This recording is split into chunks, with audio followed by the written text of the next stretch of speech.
everyone, this is episode 30 of Noodle Time. Welcome back. Here with me is the preseason crazy for the Houston Dynamo, Eric OSG. Eric, say hello. What's up, y'all? Optimistic soccer guy this year, I think. Optimistic soccer guy. I'm looking forward to it, man. Like I said, preseason crazy. We got a lot to look. A lot to look forward to, man. So, hey, did you see Ache's picture today working out? Bro looks sexy.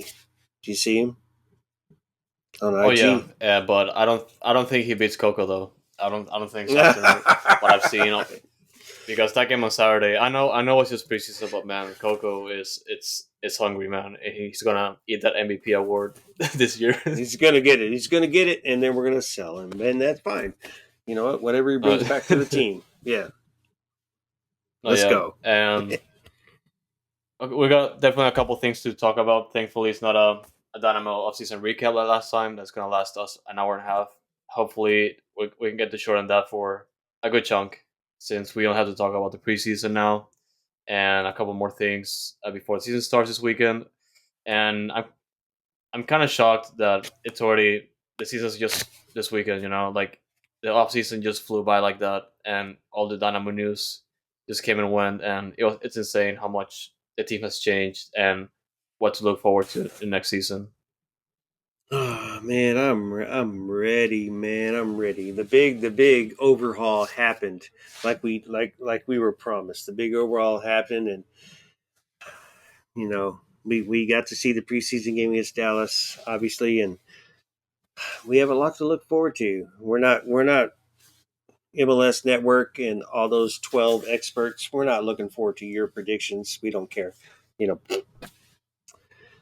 Tom Bogart. Damn it, I like you, bro. Andrew Weeby, whatever. Nah. And the rest of you guys. Oh well, could have been better, man. It could have been better.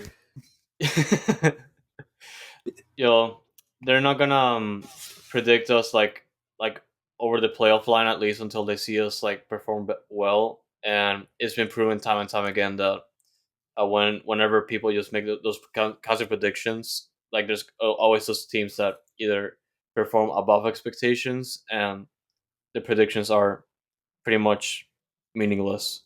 And I feel like for the Dynamo, obviously, when it comes to like the national media and like people that know about soccer, especially when it comes to MLS, they're not paying attention to the Dynamo, but at the same time, the Dynamo have to prove the results, and that's just one of those things that we have to take into account. Like obviously, we have like a new team, and we're pretty optimistic about it. But at the same time, we have to keep in mind that not everyone that knows about soccer in the States is gonna think the Dynamo are like the number one team in the West right away, or at least like improved on paper. And No, even though like on paper, like it does look like it. Yeah, what are you gonna say? no, I get that. Because I mean, they claim to be experts, so at the same time, and they're paying attention to every team, and everybody saw what we did last year. We didn't do much, but we competed and gave up a lot of games at the end, and now we just overhauled our roster, and they predicted us to be in the same exact position. Like, come on, bro. Like, With come that, on. I agree for sure. That I feel like we're gonna be in a different position this year, just based on our changes and the fact that like it's still pretty early, but there's definitely gonna be like Obviously. positive results just based on the talent that we brought into that first team. But yeah, and it's just a matter of just proving people wrong at this point, and it's up to the first team, which I feel like they can definitely do. We got to prove them wrong. We got to prove them wrong. The hashtag uh, hold it down is back. So let's bring it and bring the nasty as well. So No, yeah, what we got going on it's tonight, man? it. No, yeah. So we are going to go through a couple things. Obviously, we're going to do the preseason review. Essentially, we're going to go through all the 6 games that the Dynamo played, the 3 in Mexico and the 3 in the States. And obviously, like it's going to be a little bit tricky to review the games in Mexico because we never got official word on like even the final score or who played. We only have like rumors on our end. And as for the games in the States, we do have like at least some official accounts for that. Obviously, the final score and at least some of the players that play that game. And yeah, we're gonna go through those right away. We're also gonna talk about a little bit of the news that happened for Dynamo last week before the scrimmage, and we're also gonna talk a little bit more about the season opener against Cincinnati on the road, and also a couple bold predictions and Twitter questions as well.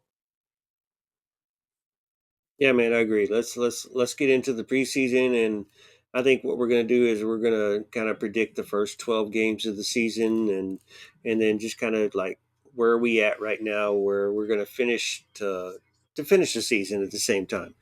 And we'll obviously have to come back to this later on in the season and just see if our predictions are right, or make fun of ourselves, or throw ourselves under the bus at the same time. But yeah, I'm excited, man. We are what 5 days away from opening day. I'm ready. Yep, already. We're gonna be wearing orange in Cincinnati since they changed from orange to blue. So, uh, which is sad because we want to see our Bio City kits. We didn't get to see them much last year. But let's go. Let's get into it, I guess. Well, yeah, let's get into it. And yeah, like I said, we're gonna start with a preseason review. We're gonna start with the first three games in Mexico, and that originally being, I guess, Deportivo Toluca, but that scrimmage got changed to a scrimmage against Club America, one of the biggest clubs in Mexico. And like I said, we don't have official word for the club. Like, this is just based on the rumored final score line. Either that, or it was posted by the official club back in Mexico. And we do know that the Dynamo for Club America, they reportedly lost 6-1 against Club America. And for me, it's a little bit tricky because we don't know if the full team started back then, or if there was like some sort of experiment going on for the duration of scrimmage. But yeah, obviously 6-1 is kind of a bad scoreline right away, and depending how you look at it. But like I said, we don't know much about what happened in that game. Well, look, let's base it off the video that Club America posted, and off the video, Dorsey started on the left side, and we had our normal back four. I think Escobar was on the right.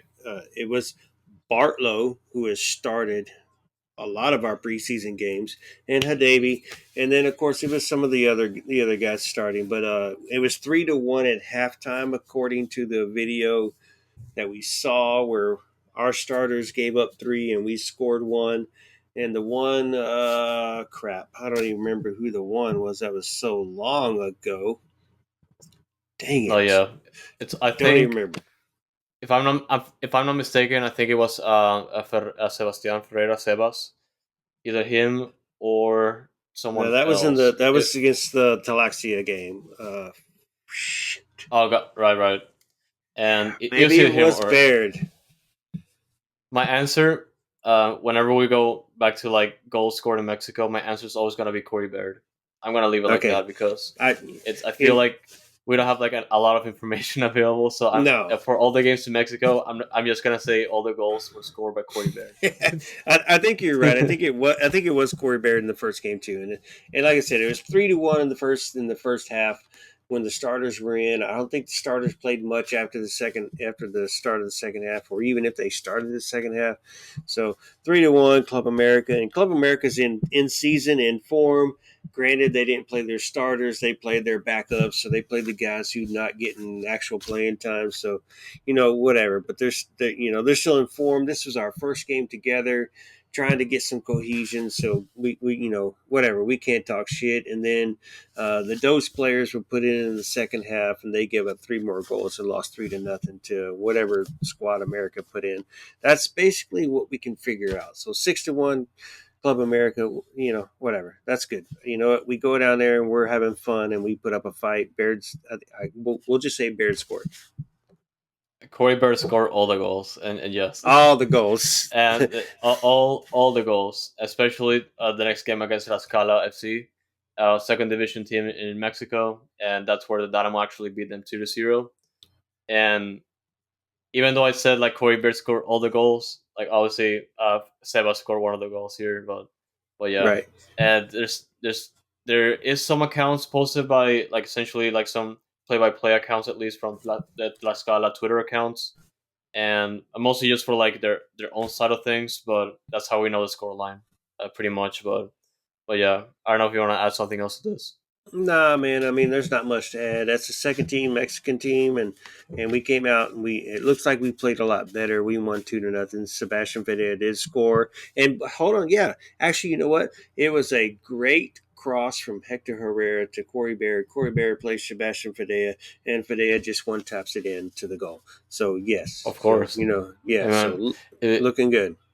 and an assist from Corey Baird is a goal in my book, and Yeah, that's how it is. And and yeah, obviously Dynamo take the 2-0 win in the second scrimmage in Mexico, and the last scrimmage in Mexico was against Pumas, first division side. I'm sure everyone knows, and it was a scoreless draw that one. Unfortunately, Corey Baird did not score a goal there.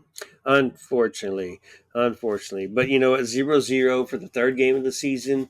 uh, we not surprised. We took it and we were happy with that, and it showed that we were playing better. Even though, of course, again, we did not get much highlights or much video from it. But from going to Mexico and just doing what we did, we won one, we lost one, we tied one, won. I can't complain. This is a brand new friggin' team. 50% of the team is brand new. One, one, our record in Mexico this year. Yeah,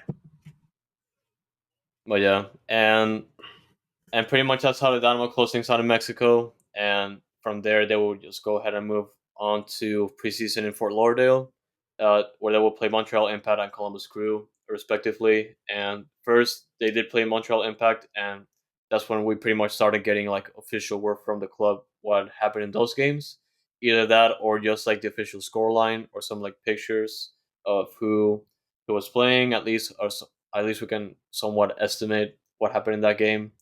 And for the first game in Fort Lauderdale, or like a fourth preseason scrimmage, the Dynamo drew Montreal Impact 2-2.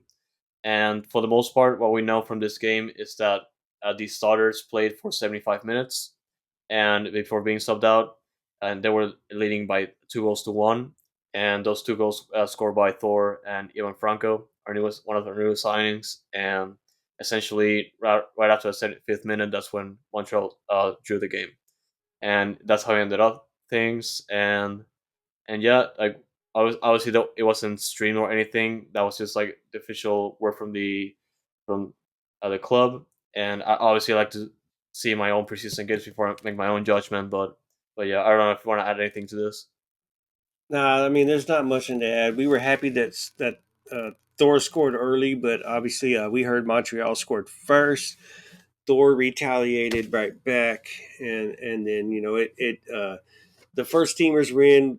We scored the second goal, and then we made our subs at like the 70th minute, I think it was, and then our second team is the one who gave up the last goal at the last minute. So, it's okay. It's okay. They need their time, and Montreal's a brand new team. They lost a lot of players. They're trying to work back at it. So, I'm happy with that result.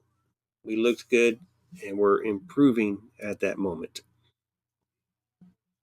Yes, and after that game, we went ahead and played Columbus Crew, our last game in Fort Lauderdale before going back to Houston. And that game we drew 1-1 against one of the somewhat more solid teams in the Eastern Conference. And actually, this is not a lie. Corey Baird scored the tying goal off a penalty kick, and it was pretty good.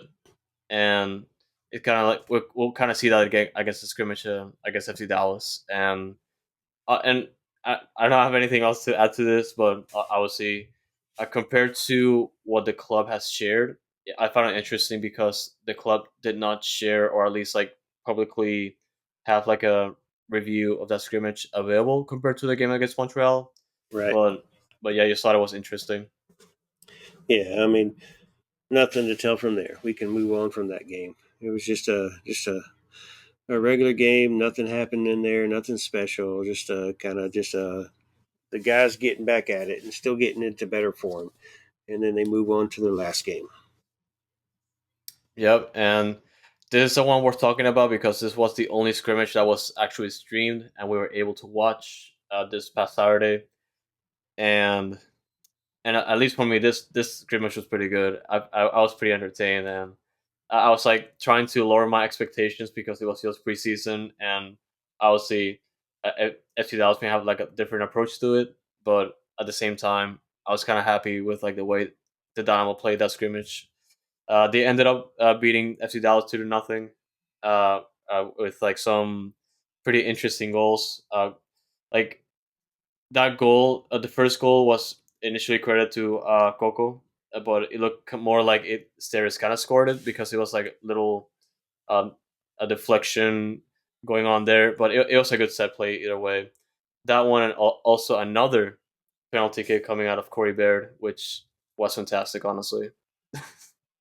Yeah, unfortunately, they gave Coco's goal away to Baird, and I think VAR was involved on that game in that call where they decided that it was a tap in for Baird, but that's okay. That's okay. He was, I mean, not Baird for Steres. Yeah, that's Yep. okay. Steres was, I mean, on the goal line at that point, so he's getting in there trying to score from a right back position. So I mean, which was weird. Which was weird for him playing right back, but I get it because everybody's hurt. Escobar, who knows what he has? A hamstring is what we'll just call it because he's possibly going to be back and ready for this game.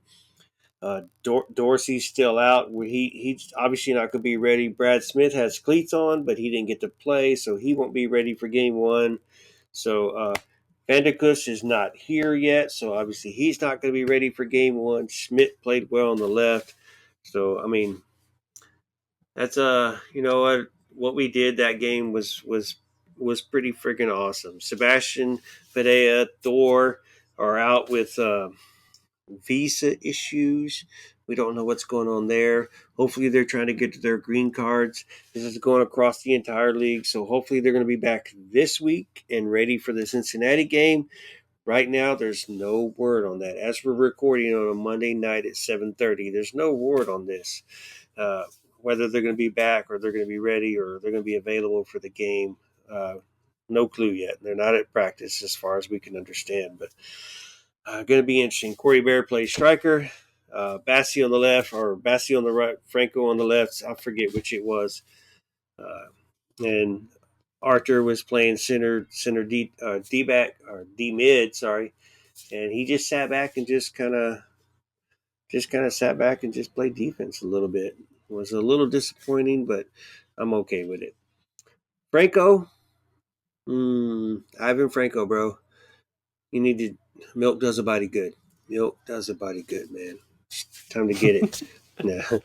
Yeah, for sure. I mean, there's still time, but at the same time, you're right. It's we still got time, you know. We're gonna get that thing going, you know. Yeah, yeah, yeah. But check your phone, and then Bassi to me, he looked pretty good. He looked pretty good, and I liked the movement that he could, and I really appreciate midfielders who they don't go wide. This is the Fafa effect. They don't go wide. They draw. They take on the defenders and they go in. They go into the middle of the field, and then like you either can take a shot or you've got that little short pass you can make to try to finish off that friggin' into the box and so I like everything that's going on. Oh, yeah, and obviously one of my main highlights, and I figured you guys know that as well. That Coco played a one hell of a game, and I'm kind of gonna have this kind of a disclaimer because there's a scrimmage, and obviously like the approach from FC Dallas might have been like different for what they were looking for, but at the same time, it's just like the way he just plays and uh gets on those passing channels and just moves up with like the forward line or at least the final third. I think it's great, and just coming off of an, even though like last season it was pretty bad, like at least when it comes to the team as a whole, like he's just an outstanding player and definitely one of the best players on the team, if not the best. And yeah, I'm just looking forward to this year in particular. Dude, Coco looked great. He looked great. In form, ready to go. The man's on a mission, and he looked great, and we need him to look great because he's going to be kind of that 10 sort of. He's going to be that guy pushing up. He's going to be the one taking those shots, putting those assists in. Achi will do them from a little bit of a distance, but he's going to be the guy that's pushing. Achi, you're back. Achi will sit in the middle of the field, and Archer, Ben Olsen's going to tell him to push a little further than what he did against Dallas. But at the same time, when you're playing Dallas and those three forwards they have, that's dangerous. So it worked out that Archer played right there and just sat back and chilled, and in the end, it was 2-0. And then what did Velasco, what did Fadea, and what did Areola do that entire game? They had a couple of attempts, but otherwise they were quiet. They were ghosts, bro. I was impressed. I was very impressed by what we did that game. Even though it was a preseason, I'm not going to put too much of that because we played our roster, they played their roster, and it's just too bad it was a preseason and not a real game because otherwise we'd be super freaking hype. But No, I'm ready yeah. for the season now, man. No, yeah, and defensively speaking, I thought Dynamo played very well defensively, and especially coming out of the first 20 minutes of the game, I feel like Ethan Bartlow at least was like sitting back and was taking a beating early on, but at the same time, Yeah. like as the game grew and past the second half, I felt like he improved well there, and I was particularly impressed by Tate Schmidt because I felt like he was getting involved in the offensive more often, and I feel like he can definitely be useful for us, a useful piece. Dynamo recently signed him as a free agent very late into the offseason, and pretty much just like before this game, actually. I think he was announced on Thursday or Friday, if I'm not mistaken. But he was pretty much on the outside of the Dynamo. He was training with the Dynamo for a while now, and reportedly the Dynamo were impressed, and they decided to sign him up.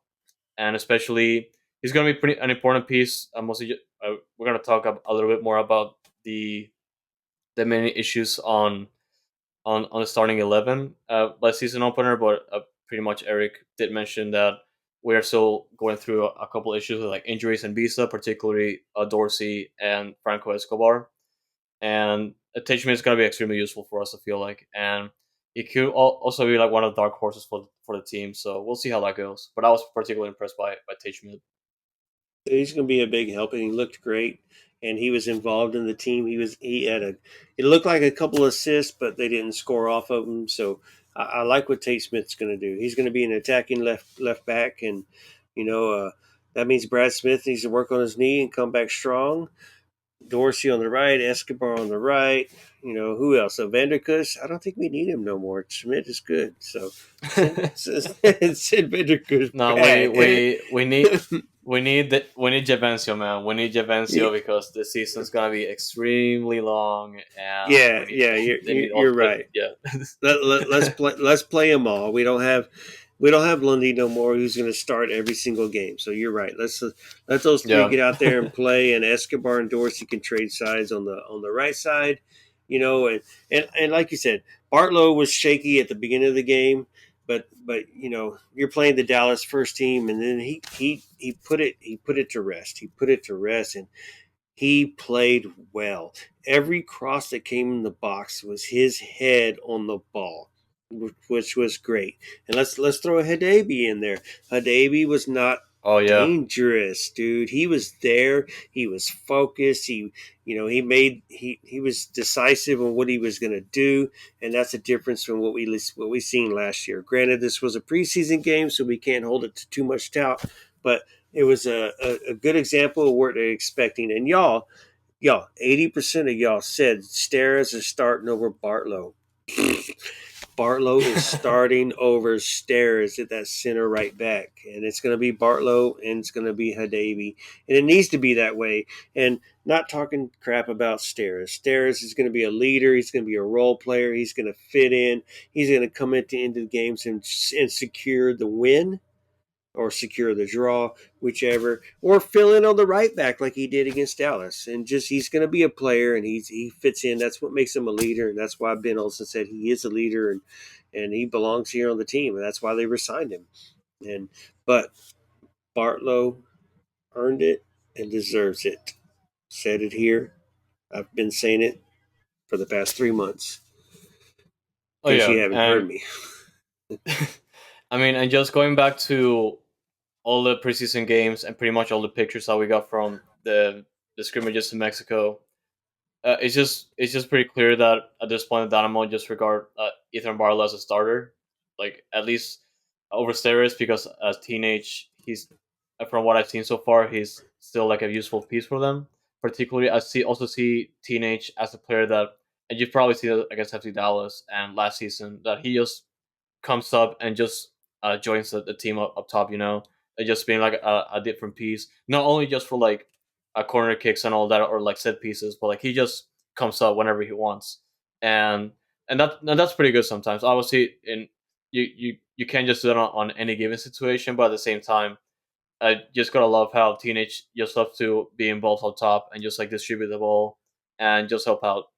That's what I appreciate about teenage a lot, and I just hope that he just doesn't go crazy and or just like do something reckless and just cause the team goals.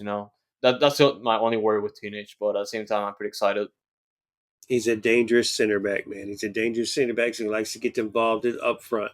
So Barlow's going to hold back, and Teenage is going to he's going to get him. Teenage 3 goals this season, 3 goals, one off a Man, corner, one off a friggin' rebound, and then I don't know where the other one's coming from, but teenage is going to be he's there, and he's going to control himself. No red cards for Teenage this season predicted. man. Well, we have to say the bold predictions, man. Okay, But oh I my I know for bad. a fact. I know for a fact this isn't your boldest prediction. So you're No. you're you're good right now. But All yeah. right. All right. You're right.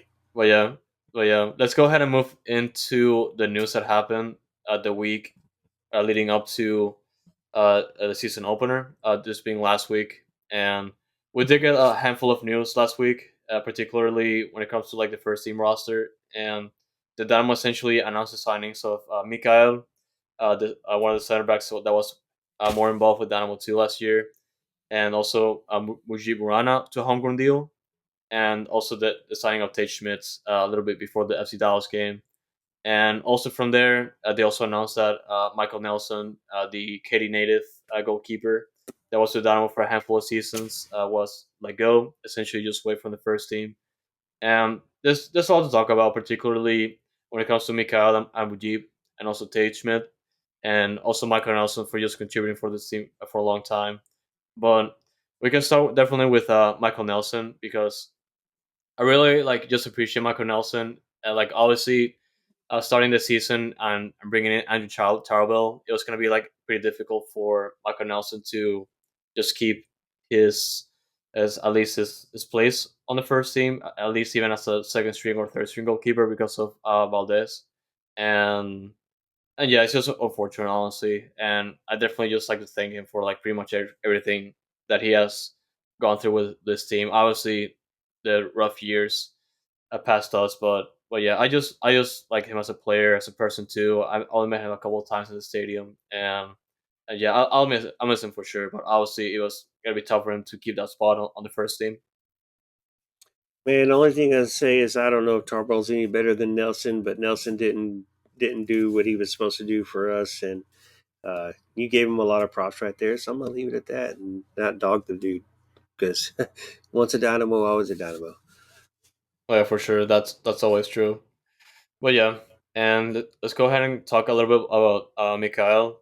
He was brought in last year, and for the most part, he saw minutes with Dynamo 2, and I feel like he earned it. The call to the first team, and I feel like when I see him a lot, especially as a rotation player, either him or just like trying to add competition to that starting role, or yeah, at least just like sorry, part of the rotation squad, and yeah, this was essentially rumored for like several months now, a little bit in the middle of the off season, and they officially announced it just now.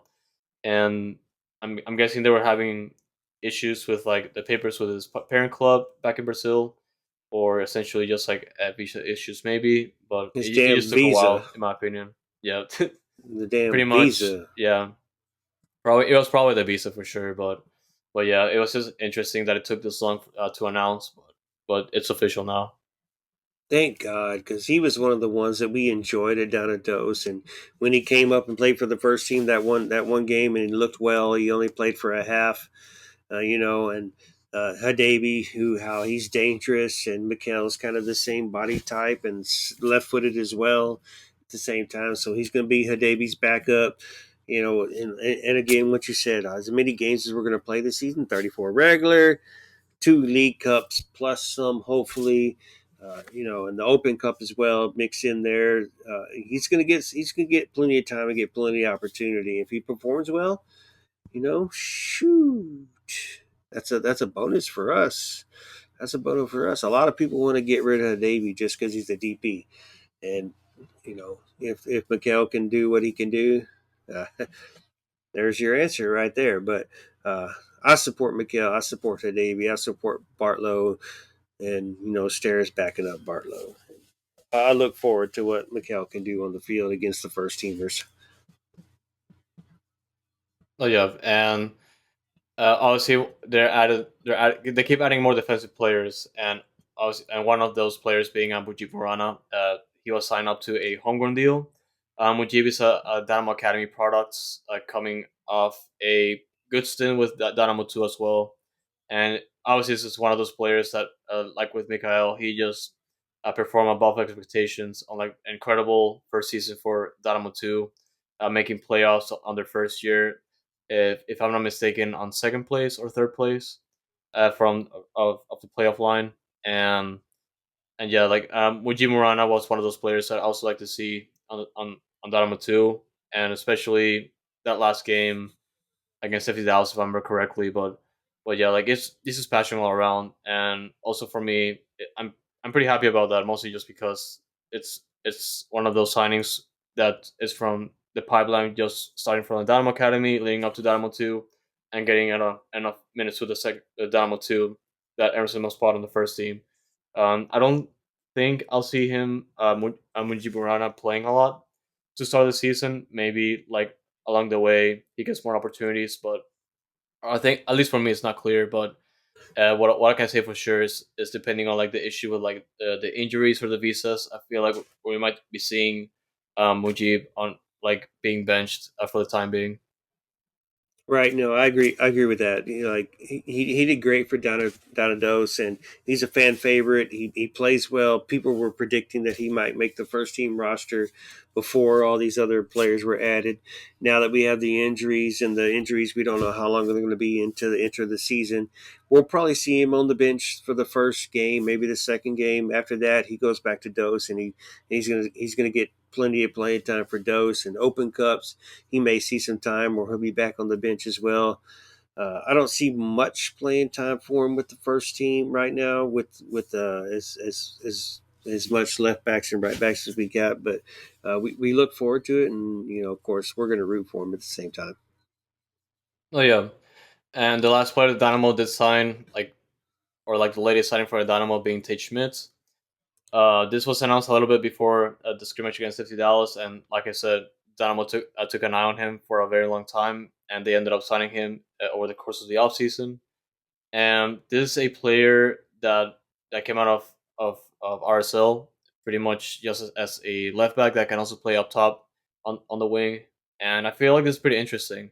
And just from the minutes that I've seen with I guess FC Dallas, and probably from what the Dynamo have pretty much just caught up on him during the preseason. I feel like he can bring in a lot to the table, especially a player like Tate Schmidt is going to be extremely useful when it comes to the regular season and rotating players out. And I feel, yeah, he's going to have a big role here. I feel like. Dude, no, I agree. He played well for RSL. He's got some highlights if you go back and look. One of the big highlights is the snow game where he gave a great assist, or he scored, whichever one it was. And you know, uh, man, he trialed for Seattle first this season, and then I guess they cut him, and then we picked him up and trialed him here, and he fits in. He fits in. Of course, we have some injuries, so it made it easier for us to bring him in and trial him out too at the same time. But he's come in and he's performed. He performed against Columbus. he was involved in the game against Columbus, and he was involved in the game against Dallas. And so I'm happy that we were able to find this guy. We picked him up, and we didn't watch him on YouTube, or Pat didn't watch him on YouTube. So I'm happy with this. So now we got three lefts, and we got three rights. So we got the depth that we've been asking for over there. Yeah. Just need Yep. them not to be injured. Yeah. We need less injuries and visa issues now because Visas. yeah, we can now go ahead and talk about the season opener against Cincinnati this weekend, and there's a few things going on. One of those being, like we mentioned, the issues with the visas and the injuries, and not having like a lot of clarity when it comes to like what the starting 11 is going to look like, because it's going to depend on who's going to be available, like even on game day, and there's just like a lot of variables going around, and obviously from what we have seen against FC Dallas, like I feel like there's definitely a good chance that most of those players are going to end up starting that game, aside from a couple changes here and there. But yeah, it really depends on what happens or which players are available that day. Like there's just a lot of weird things going on, like in the last couple weeks of the season for Dynamo, that it's just it makes things murky, at least for us fans to predict. Really, Well, let's just put it out there. So visas are obviously a problem right now, and it's going across the league. It's not just with the Dynamo, but Sebastian Padilla, Thor Orfasen, Vanderkus is still not here, but Seabass and Thor are both having a visa issues, whatever you want to call them. And from what we can understand, from what very friggin' little information we got, they may be getting their green cards, and obviously they have 4 days. They have 4 days to get those things settled down to where they're not international players on our roster, which would be a friggin' bonus, and probably yep, something that Pat planned on. But not only do we need them to hurry up and get that resolved in the next 4 days, we need them for the first game, the opener. We're playing at Cincinnati. Cincinnati is a runner up on the east side of the Western Conference, or east side of the Eastern Conference. And, Philly's Philly, but Cincinnati is up there in the 2, 3, or 4 position, and they're going to make a run. So we need our best team to start the season, so that we don't go in there and get beat too bad, and half the fans start throwing up and throwing a fit. This is not the Dynamo, like, or this is the Dynamo, whatever. Like, we got to calm them down, because we got a few of those, but yeah, it'll be interesting. and there's definitely reason to worry against FC Cincinnati. They're definitely one of the best teams in the Eastern Conference last year. And heading into this year, obviously they made their own signings, and they are on the right track to just be a threat across the league. And this is what is going to be straight up one of the best tests for Dynamo, especially this early season, and see who is actually up to form and what actually works, especially in these tough situations. And yeah, like just going back to what you said about the issue with the visas and internationals, like you said, Dynamo do have until Friday to essentially have either the green cards ready or have enough international spots available off the market to essentially have like all the players on the roster. Because if not, then the players that they essentially acquired, they pretty much won't be able to use them until um, pretty much until the season's over, because the it's part of the roster guidelines and that are in place in the league. And yeah, it's just a very worrisome. But obviously, that Asher and Pat are going to take care of that at all costs, because essentially you bring in all these players, you got to play them at some point. So might as well you have to use the resources that are needed. And if they end up getting green cards, much better. But yeah, it's we'll see how that goes, because it looks pretty messy over there. Much better, and we have to rely on Pat and Asher, who they wouldn't have made these moves if they weren't confident that the international spots would come back to them, as far as like players getting their green cards. And maybe they obviously knew something about this and probably hoped that it didn't take this long. So uh, Sebastian Fidea and Thor, hurry up and come back and show us those green cards, please. Hurry up. Yep.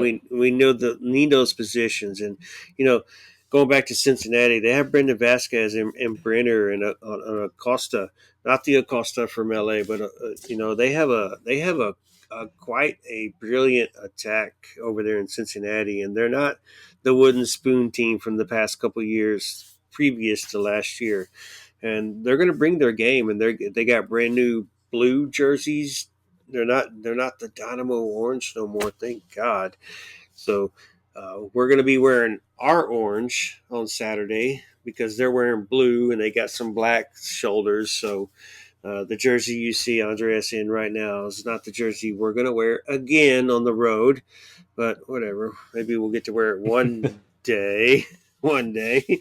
But I Yeah. mean, I don't know. This game is going to be hard. It's our first game. We're playing for real, and looking at it, man, it's hard to say, but I'm seeing they're going to score first. We'll score to back them up, and then I think they get 2 goals late and they win 3-1, and that's not to set a standard for what the rest of the season is going to look like, because I do not believe that's how the season's going to look.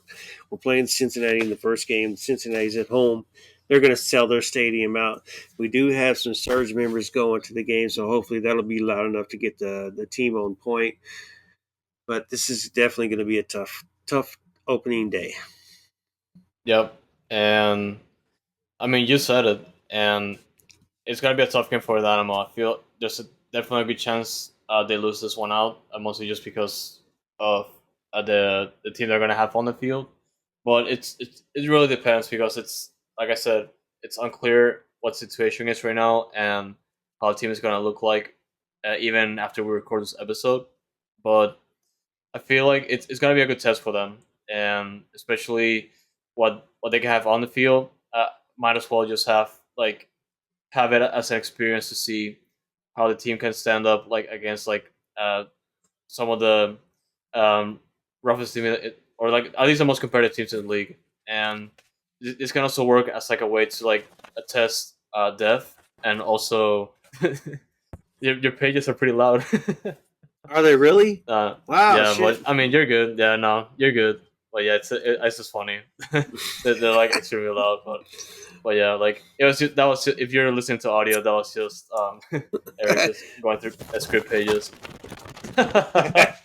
Okay, my bad.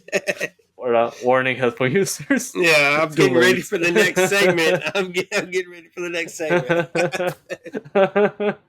All right. But yeah, Hey, at no, least you can but hear yeah, me. yeah, no. As long as they can hear you, that's fine. but but yeah, I mean, this game is gonna be tough for Dynamo. Like if they can get a draw out of this one, I'll be extremely happy just based on the circumstances. But yeah, it's looking pretty tough. So I would like to say a 1-1 draw just to disappoint people because it definitely looks like it's gonna be a high scoring game. Just based on like FC Cincinnati and just them being like a very offensive team. But I feel like it's gonna be one of those games that they try to like find the back of the net, and it's gonna be like a low scoring loss or draw. So I hope it's a draw, and we'll see how that goes. Yeah, we'll see, and it's most likely going to be the same lineup we played against Dallas. So Barrett will probably be the striker again. Bassi on the left, or Bassi and Franco playing the wings, and then just our regular, just the back four. We're thinking Escobar will be ready to play because we're hearing like he was like 80 or 90%. So they didn't risk him in the preseason against Dallas, but he'll be 100% for this game. If not, unfortunately, Steres will have to play that right side, even though he did well against friggin' Velasco. But, we'll see. So we got the back four: Smith, Hadabi, Bartlow. We'll go with Escobar. The same three: Achiache, Coco, and Arthur. Bassi, Franco, and Baird maybe starting unless Sebastian Fidea makes it back, which he has to make it back. Otherwise, I'm going to go down to Paraguay and I'm going to interfere with their little it's not Paraguay. It's our visas, but God dang American visas. Let's get them in here, man. They've been here. Let's go. Yeah, But yeah. Come yeah, on, man. just get Yeah. here. Yeah, the season's starting, man. Apple Yep. TV, Apple TV can pay y'all to get those visas uh, hurried up, Yep. expedited. Expedite the process. Yep. Yeah, hurry up. But But yeah, that's pretty much all we can say about the season opener against Cincinnati because there's not much we can guess when it comes to starting 11. But we can just assume safely that it's gonna look close to what we've seen against FC Dallas.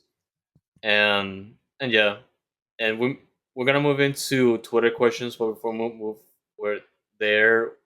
Let's get to like our bold predictions for the season because we can definitely just make like safe predictions just based on how the season's gonna turn out. But I feel like we need to make like some bold claims or just like something that's gonna happen that's just outrageous. And I feel like you should start this one because you're like the main character when it comes to Dynamo. all right, man. Well, appreciate it, but not just the bold prediction. I mean, I have a bold prediction for the season as far as win, loss, and draw. But I Okay. think what we agreed on is to do is we're going to predict the first 12 games of the season, which I think is only fair. It's hard to predict the entire season because things change during the season. You bring in new players or whatever. So what we're going to do throughout the season here on Noodle Time is we're going to predict the first 12 games, and then we're going to predict the next 11. After that, that's 23 games in the season. The League's Cup starts. So we got two games right there to predict, and then when we come back, we have 11 games to finish off the season. So as the season goes on, we'll kind of update y'all on what we feel. And I don't know. I'm going to run through it with you. And Fox, tell me what you think. This will just be the first 12 games. Win, loss, or draw. You don't have to predict a score. Just win, loss, or draw, and we'll see how many points you got after the first 12 games. So at Cincinnati, At Cincinnati, I'm gonna say a draw. at New England, New England, for this one, I'm gonna say loss. Austin at home to open the season. Big For this one, tailgate, big tailgate, sell out to start the season too. yeah, yeah. For this one, I'm gonna say draw. New NYC comes in after that. For this one, I'm gonna say win. It's gonna be tough, but I'm gonna say win. Okay, we're up to 5 so far. At San Jose, Oh man, I'm gonna say a win, like a hard win. okay. LA Galaxy come home to us in Houston Mm. I'm gonna say in the draw. orange oven. I'm gonna say draw. Okay, we're at 9. All right, then we travel to New Jersey where we play the Red Bulls. Mm. That's gonna be a tough one. I'm gonna say loss, unfortunately. Okay, not I agree with you. Miami at home, I'm gonna say win here. 12. At LAFC. Oh man, yeah, we're gonna lose here. Like if we're gonna draw, I'm gonna be so impressed. Honestly, I mean, we won there 3-0 last year. So I mean, who says we can't do it I again? mean, But making a prediction, yes, prove me wrong, obviously, please. right. Prove me wrong. Prove us both wrong.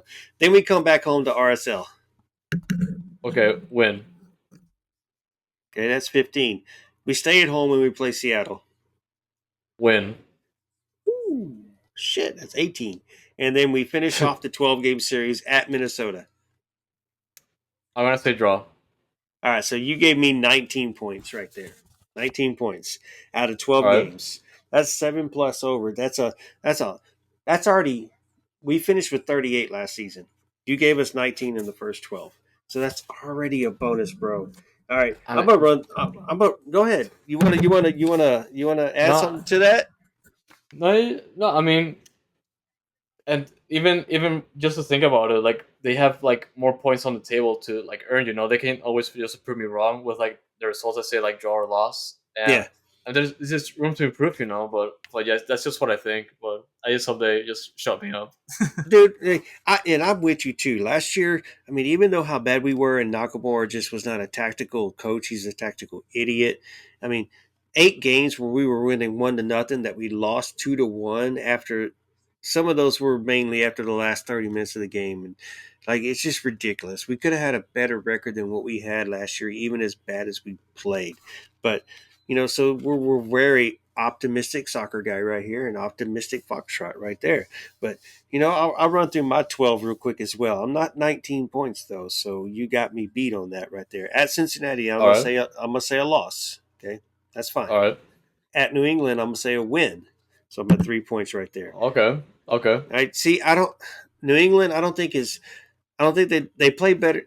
New England plays better at home. Petrovic is a great keeper, but Turf. yeah. So Turf. we got Watch out.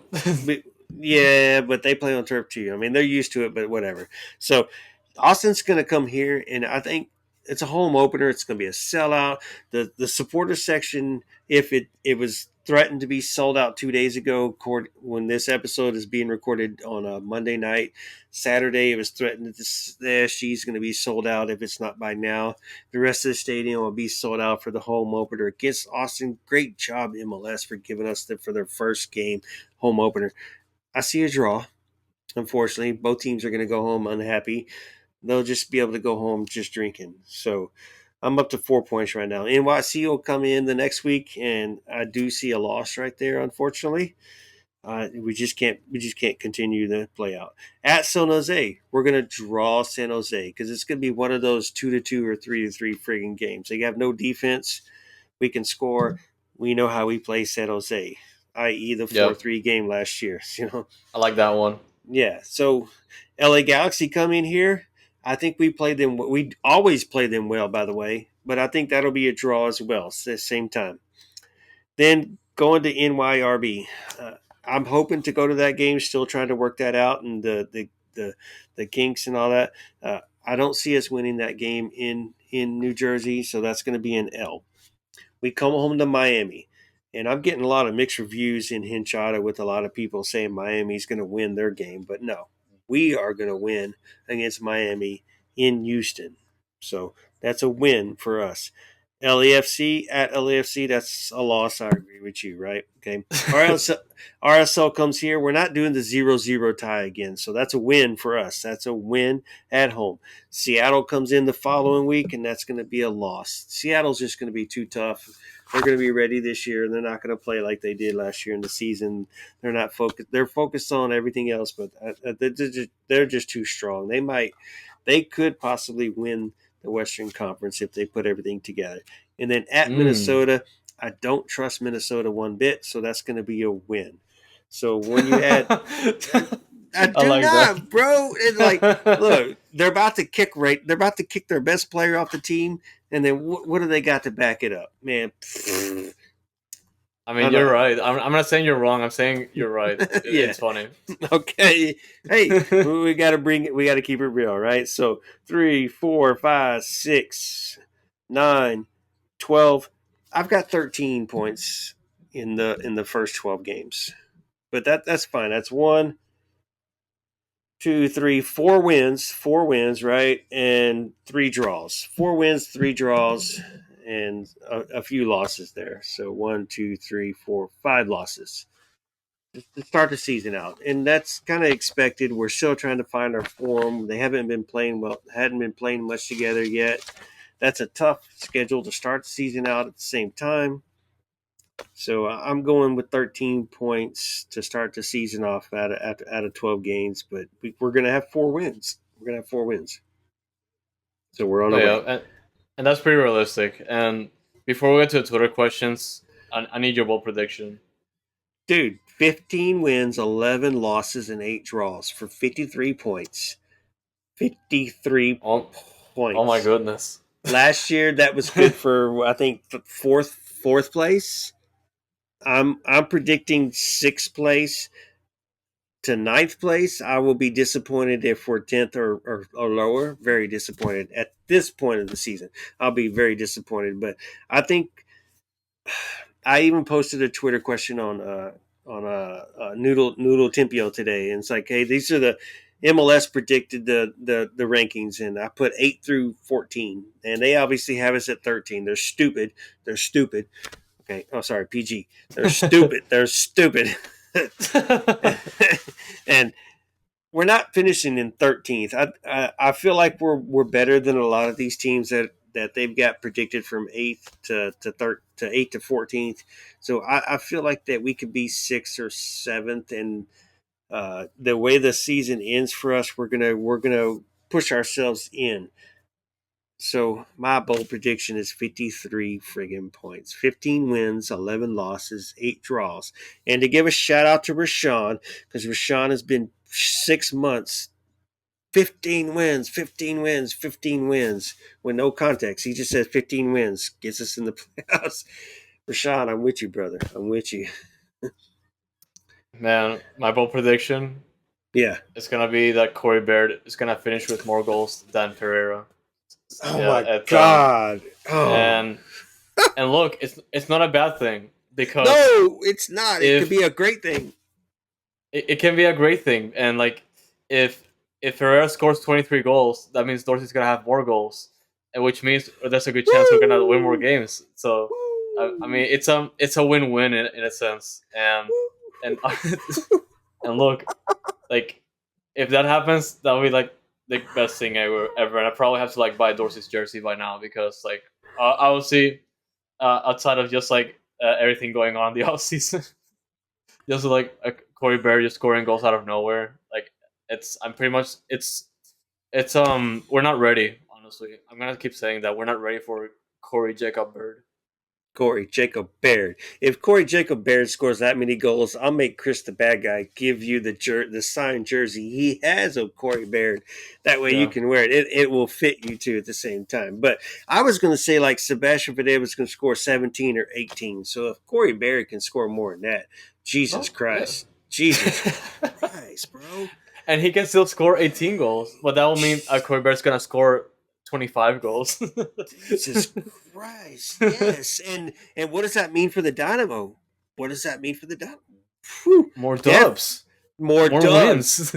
Definitely a playoff I team. mean, Oh my as long as we defend, we're gonna win those games. But yeah, optimistic Foxtrot, baby. I love to hear it. I love to hear it. All right. man. Well, I mean, I went with 53. You went with Baird. So woo shit. Hey, y'all heard it here. Y'all heard it here. Yeah, yeah, Noodle Time says it's game time. It's Forever Orange time. Man. yeah. Let's get into Twitter questions before we leave this great episode. Yeah. All right. All right. We'll start. I guess I got them here in a little bit of an order. So, Chapito is the first one I had right here. Chapito, man, we love you, bro. Comes from Hinchada. He gets out when he can, and visits us in person at the same time. And hey, check his wife out. She's got a great bakery she sells on Instagram. Go check it out. It's sweets or so. Shit, sorry, Chapito, man. I ain't got it in front of me, but everybody check out Chapito. He'll set you up. You know where to find him. Yep. But he asked the question, we need to win all our games by the 60th minute. Otherwise, we have to start digging into our bench. We're in serious trouble. I mean, that's pretty much just correct. And one of the main worries just for like the past several years now is just like dropping results past the 75 minute or 75th or even 70th minute. Yeah. And yeah, like it's definitely a thing that can be fixed with Ben Olsen, but it's just a matter of proving that, and thankfully, like there's been like a change of they're still applying that change of culture, and obviously they changed the players that had to leave, and they're adding that depth on the bench, but it's just a matter of proving the results at this point, and just Ben Olsen playing his pieces correctly. I think our biggest depth question right now is going to be center midfield because we have our three sure starters, but then you have three rookies backing them up. Yeah, And yes, Bossy's going to play more some of that where Arthur might not be playing and Bossy plays more of that cam, and then Coco plays up and Achi plays backer, or Achi sits the bitch and Arthur plays. So, but your backups right now are three rookies where it's Brooklyn Reigns, it's Castilla, and it's going to be Augusta, or however you say his name. So three question marks, even though we know Castilla and Reigns are hyped, and we know what Reigns did for us last year in Dose. We know what Castilla did with Dose, and now for Colombia at the U20 pre-World Cup, which they've qualified for the World Cup. So we're going to miss him again during the season to go to the World Cup. But so that's our biggest question mark. Left wing and right wing, we have a lot of players. Achara, who we have not mentioned, is still having visa issues, so he's still not with the team. But when he comes back, he's somebody who could potentially be somebody that's going to help up over there. Nelson Q, you know, he's going to be a backup right there. So bench is a question mark, but we defense, we know where we're at right there. Everybody has there, but there are question marks again because they don't get much playing time. So depth is a question, but the potential is there. Agree? Yep. All right. Next question is from Rashawn, who we said this one's a little weird, but it's okay. Had Seabass cut hair or let it grow last season so he could score even more goals? Did his hair have anything to do with his goals? Hey man, look, as long as it works, if it ain't broke, they'll fix it, you know. But but yeah, it's debatable for sure, and No, obviously that type of situation. It, it oh, had a sorry. lot to do with his wife. It had a lot to do with his wife, who got married during the off season. Sebastian Fidea. Yep. He got married, so Yeah. hey, bro, Yep. she made him look the way he looks now, on point. So Yep. that's what the haircut was. That's what the haircut was. And For sure. he needs to fly so his hair doesn't take up the turbulence, right? Right? Oh yeah, the aerodynamics for sure. Like just running Yeah. down the field. Yeah, like looking at your hair right now, it's gonna slow you down a little bit, man. It's a little thick. You might not be able to run Oh so yeah, fast. I'm gonna cut it this weekend. So yeah, I'm Uh gonna be oh. ready for the opening weekend for sure. Oh, are you going to opening day? By the way, let's just get into that. Uh, No, I can't unfortunately. I just What? gotta be. I'll be there mentally. I'll be there mentally. For Austin, you can't be there. I thought you said like Yeah. this game. Oh No, yeah, no. I'm gonna be there. I'm Yeah. I'm gonna be for the home opener, not this Okay. game. But yeah, Yeah. The home opener. A home opener. of We're not. course, yeah. I mean, I'm not going to Cincinnati either. I wish I could, but no, I'm not going to Cincinnati. I got other road games that I'm trying to plan for. Cincinnati was not one I could plan for, but yeah. Okay. Good. All right. Making sure you're just there for the Austin game. Got your ticket? Oh yeah, I'll get it, and yeah, I Under. don't. I'm gonna try to get it from the supporter section, but it's sold out. But I'll figure it out. I'll make it though. Andale way. Yeah. Hey, there's a code to use too, and you're in that group. Oh yeah, Use that I code know. I know. from that group and get your freaking ticket, bro. And if you don't use it, you Yeah. can't go or whatever, just give it to the group. They'll use it. You know who we are. You know who you are. Yeah. Where they at? Oh, yeah, for sure. Right there. Yeah. All y'all listen to audio don't have a clue. All right. Rashawn has another question. He's like, "What you guys think? Ivan Franco overhyped guy, or is he right on?" I mean, it's still pretty early, and we've only seen preseason, and there's definitely a chance he can just be overhyped, but at the same time, he has a high ceiling still. So it's a long way to go, in my opinion. And I'm not going to say that he was overhyped. I think the where he gets the overhyped is because he played with Sebastian Fidea for what, one season or whatever it was. He knows Sebastian. He's like best friends with Sebastian. I think that's what the overhype is, and so he already knows who the guy is, and it's even brought in questions up in Hinchada. Sorry, Chapito, who's asked the question, who's going to start the left wing, Bossi or Franco? And I don't think that's a question. I think the statement is Bossi's going to start over Franco on the left side. Franco still has a lot to prove. Like you said, he still has a lot of potential, and he has a very high ceiling. And I'm hoping that he can figure it out. At the same time, he has not drank milk since he was probably a year and a half years old. he he is a skinny guy, so and he doesn't use his balance his balance well. But you know what? Hopefully, his hair will keep him straight up, and he can use that as his strength. So he is a little guy, a skinny guy, and you could say Bossy is a little guy, but it seems like Bossy's just got more. Has got more strength to him, and knows how to balance himself down to the world. I mean, he is this tall, so it's harder to knock him down whenever you ain't got much to knock down. But Franco's a tall, lengthy guy, and he's just a little guy at the same time. So hopefully, but he's obviously performed some, so he's gonna have his plus and his minuses during the season. He's not gonna be a Fafa, not gonna be a one trick pony. Yeah. All right, so we're gonna move on to we'll just call him Cheese It. Cheese It to Twitter. Cheese It to Twitter. Tease it. Cheese It to Twitter. I love this name. Yeah. RC Boss, Vanderkust, and Escobar are going to be good for this game. Saw they had permanent issues with the with Vanderkust hardly training. I do wonder if Smith gets the nod. So I'll go ahead and chime in. We've kind of answered this question a little bit during the show, just on accident without even seeing the question. But yeah, so I'll let you chime in right there.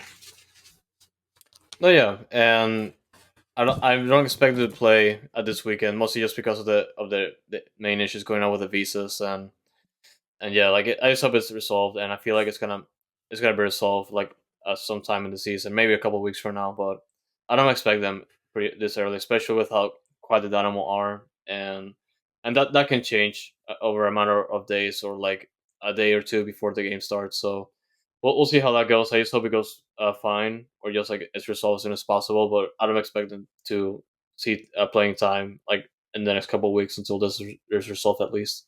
Yeah, I'm kind of with you. Seabass, we don't know if he's going to be back and ready for Cincinnati game. If he's all of a sudden just gets it back tomorrow or Wednesday or even Thursday, he's starting in Cincinnati no matter what. No matter what. So we need him to hurry up and get back. Vanderkush is not here. He's not training with the team. So even if he does get his visa and comes in with the team, he will not start. He might not even play. So he might be on the bench if he's lucky because he has nothing with the team so far. Escobar is ready. He has a little knock, so if Escobar is ready to play on Saturday, he will play on the right side and he will start on the right side over. Obviously, Dorsey's not going to play, so we need that right back. So that's the three right there. Permit issues and Smith. I'm okay with Smith starting on the left right now. As far as what he's shown us in the off season and from highlights from last year, I don't know why the guy had to go through two trials just to make a team this year. It just doesn't fit the formation or whatever or the style. That's fine. So uh, I'm good. Yeah, she made us a starter for sure, like early on, but yeah, Yeah, I agree with yeah, that. yeah. And Brad Smith's not far behind. He's in cleats. He's been warming up. He's been playing. He actually got time in Mexico. We can't confirm if he got any other time anywhere else. He obviously didn't play against Dallas since we saw that game, but Smith is not far behind. And how do we go from Cheez It to cheese? We go from Cheez It to whiskey cheese. And I love cheese, this man. It's pretty good. cheese, hey, as long as it's Cheez Its or it's on my hamburger or something like that, cheese by itself, nah, get the hell out of here. Y'all chill. But he says, do y'all see a return of 713 nights? Absolutely. If if they like fans and they want more fans to show to the stadium, they have to do 713 nights because like every single time they do a 713 night, solid attendance. Like I don't care about your like people's just like superstition of having a bad performance on 713 night. It's pretty successful when it comes to just like fans showing up to the stadium. They they pretty much have like solid attendance, not necessarily like sellouts, but it's pretty solid every single time they do a 713 night. So they should bring it back for sure. Solid attendance. So let's go ahead and let's talk about 713. 713, the FOs came out and said that it kind of devalued the club as a whole. And so they're doing less of 713 nights. So 713, you will not see them on a Saturday night anymore. If they do see them on a Saturday night, it'll be a last second notice and just because how the season's been going and they're just trying to populate generation. But you will see a 713 night on a Wednesday night during the week. We do Yeah, have four home seven Wednesday night games, 3 of them on the road, 4 at home. And most likely that's when you will see the 7-1-3, or during an Open Cup where you see a 7-1-3 and where people don't go to an Open Cup game and they'll do, hey, this is 7-1-3 night. That'll bring more people in and that'll put you into the concessions. It makes more sense. So 7-1-3 night, we will see. You will not see on a Saturday night. I can guarantee that right now. That's another For bold sure. prediction. It will be on a Wednesday night during the regular season, 4 times during the Open Cup, and definitely not during the League Cup. They're going to expect to sell the League Cup out if we get a home game, which I don't even think that's even possible. So, sorry, cheese. No, yeah, and you're also right. And something that I also forgot to bring up, that essentially the club pretty much already took a stance on that. That it just devalues the product on the field and just like the experience in general. And yeah, there's definitely a point to that. But at the same time, it's pretty just hard to ignore just like the results if it has had on attendance and just like the atmosphere in general. But it's also smart to just like leave it on Wednesdays because those are the days that they have a tough time selling tickets and just having button seats in general. And it will be just pretty smart to just like plan those around Wednesdays. So that would be pretty cool. And it's not like tickets are expensive on a Saturday night. We're not the noisy neighbors from the West who charge $1 million to go to the game. So go to the Yep. game. Go to the game, bro. You can figure it out. We can figure it out. So Hattie's got a question and a follow-up question. Hattie from the Surge. What's up, bro? From Dead Yep. Pres, Mm-hmm. Hattie, the Dash, the Surge, one of our biggest supporters here, man. All right. So this one's kind of going to be a little bit of a deep question for you, Fox. Thoughts on the schedule, breakdown of the. Oh, sorry, this is a Dash question. That's okay. That's okay. I guess we'll throw that in there. Unless you got, we'll throw it in there. He asked, we'll All answer. right. Whatever. We'll ask. So, thoughts on the schedule, breakdown of the Challenge Cup matches. Should current depth be good enough to take us on 2 trophies? Didn't we answer that last week? We did, didn't we? We kind of did last week for I think the that dash. one. I think that one got mixed up. Sorry, Hattie. I know if you're listening, bro. I think we did Hattie, answer that last week. Sorry, that Hattie, was going to Hattie the. gets the. No, you're good. Hattie gets the crumble paper sound on the microphone. That's what he gets. But, All but right, yeah, bro. that's pretty fun. Sorry, that's my No, I bad, mean, Hattie. but just for the sake of that, I feel like the dash definitely answers some questions when it comes to just the roster in general. But it's just a matter of like consistency for them and seeing how they handle the Challenge Cup in the middle of the World Cup and just that mess in general. But yeah, well, we did answer that in the last episode for the dash, but yeah, that's pretty much what we can give now. I thought it sounded familiar. So as Yeah. as since we're talking about the dash, let's go ahead and let everybody know who's listening who doesn't pay attention to Twitter much or to Instagram or to Facebook. What's happening on the 22nd? Well, the new Houston Dash jersey is coming out, so it's gonna be great. And that will be the jersey I'm getting first this season. I have my orange Dynamo Yes. right here. I'm wearing it. I've got the Bio City black. I do not have a Dash uniform. As a matter of fact, I don't even have a Dash shirt, which I'm disappointed. But I have my Dash towel and then my Dash towel below it. So I've got my Dash. Let's go. So Towels. yeah, I got my Dash towels where I could just scream and yell and just throw shit at people, keeping them in my hands at the same time. But I need Yeah. that. I need that jersey. I'm gonna get that jersey first. I know it's Nike and the Dynamo or Adidas, so we're gonna see what kind of differences they have.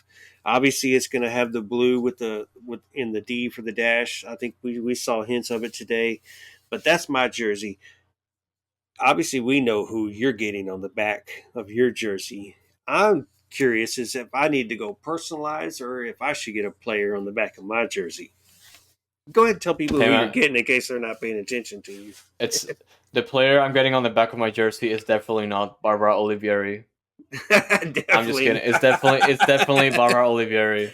But yeah, and that's gonna be like my second dash jersey and my first like orange or like home or primary dash jersey, which I'm pretty much looking forward to. And I'm just holding up to the Dynamo jersey for a little bit. I'll see if I can just get it like somewhere for less because the authentic with the decals or just personalized for the Dynamo is $200, and that's expensive.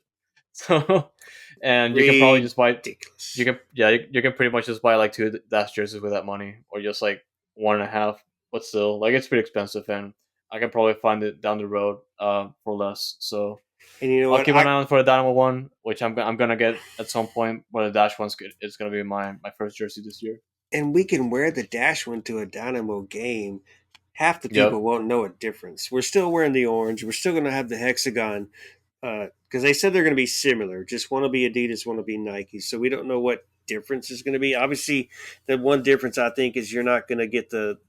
I think shoot, I don't have a picture of it, so I don't think we'll get the three stripe right here in the bold. So something a little bit different, but I definitely that's the jersey I need to get. I missed out on the away jersey last year, the white with the sky blue or the Bio City blue. Sorry, but I think that's the one I need to get, and I am trying.